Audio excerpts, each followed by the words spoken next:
సన్మానమైన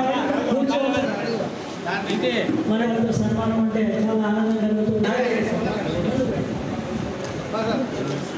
అదేనా sir exam అలాగే అన్ని లాస్ట్కి మొత్తం గ్రూప్లో వాడేస్తాను.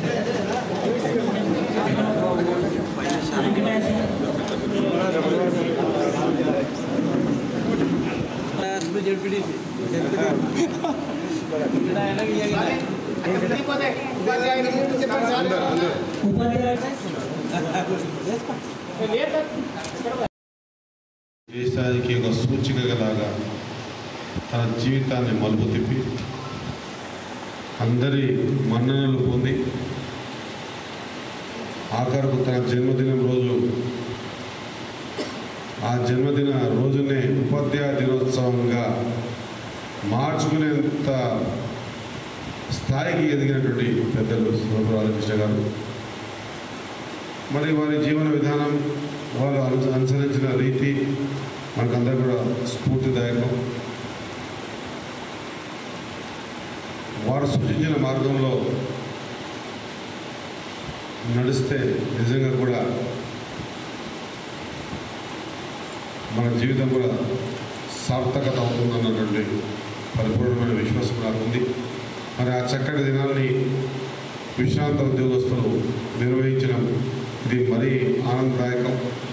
ఇదివరకే నాకు అడిగారు, మేము మా రవి గారు కూడా మా పని అప్పచెప్పిన విశ్రాంత ఉద్యోగస్తుల కోసం ఖచ్చితంగా స్థలం కేటాయించాలని అడిగారు.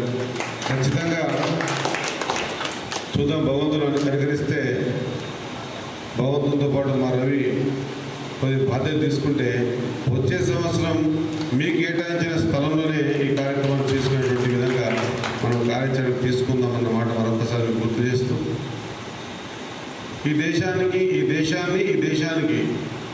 వన్నె తెచ్చిన వ్యక్తులను, దేశం కోసం అహర్నిశలు కష్టపడి ఈ దేశం కోసం ప్రాణత్యాగాలు చేసిన వ్యక్తులను స్మరించుకోవడం ఒక మంచి సాంప్రదాయంగా నేను అభివర్ణిస్తా.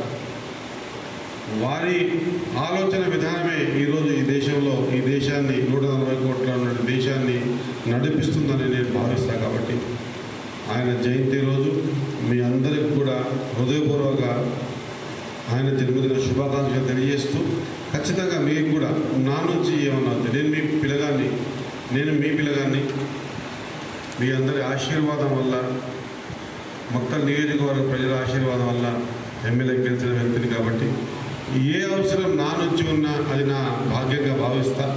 అది నేను తీర్చేటువంటి సందర్భం వస్తే నిజంగా కూడా నేను అదృష్టవంతులుగా భావిస్తా. కాబట్టి ఏదున్నా కూడా నిర్మోహమాటంగా తెలియజేయాల్సిన